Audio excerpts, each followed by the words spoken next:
મિત્ર નગર તેરવાડા ઝેર માતાજીનો ઇતિહાસ અને ઝેર માતાજી પ્રગટ્યા, તેમના ચમત્કાર અને ગામની સાથે ગાઢ સંબંધ પર આધારિત આ વિડીયો છે મિત્રો.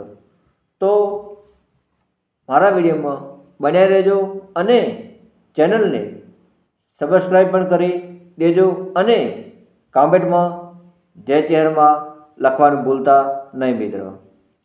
જેમાં ગંગાદરિયો, કૂવો, સોનેરી તળાવ અને ઓગણનાથના પગલા જેવા સ્થળો મહત્વપૂર્ણ છે, જ્યાં માતાજી સાક્ષાત નાગણી સ્વરૂપ દર્શન પણ આપે છે. દર પૂનમે માતાજીનો મેળો પણ ભરાય છે અને ભક્તોની મનોકામના પૂર્ણ કરે છે.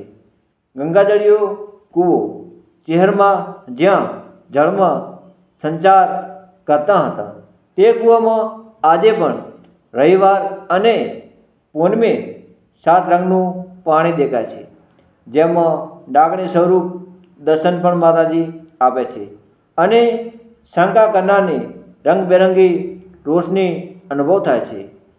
સોનેરી તળાવ અને ગંગાબા ચહેરમાના બહેન ગંગાબાના નામ પરથી ગંગાદરિયો કૂવો અને સોનબાના નામ પરથી સોનેરી તળાવ તેમના પ્રગટે સાથે જોડાયેલો છે.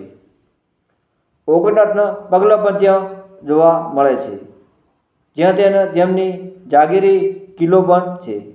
પરચા અને પૂજા મનોકામના અંદરથી શ્રદ્ધા રાખે તો ઝેર માતાજી દરેક ભક્તોની મનોકામના પૂર્ણ કરે છે. આ ગામના બ્રહ્મચારી નટુભાઈ તેમની પૂજા કરે છે. જાતર અને ઉત્સાહ દર ચૈત્ર સુદ 8મ માતાજીની ભવ્ય જાતર ભરાય છે અને નવરાત્રિ દરમિયાન 9 દિવસ માતાજીનું વિશેષ પૂજા થાય છે. નગર તેરવાડા ઝેર માતાજીના ઇતિહાસ, શ્રદ્ધા અને ચમત્કાર ગામની ધાર્મિક પરંપરા સાથે વણાયેલી છે. હર હર મહાદેવ, જય શરણમાં, જય ચામુંડમાં, જય ગોગા મહારાજ, જય શ્રી કુદરમાં.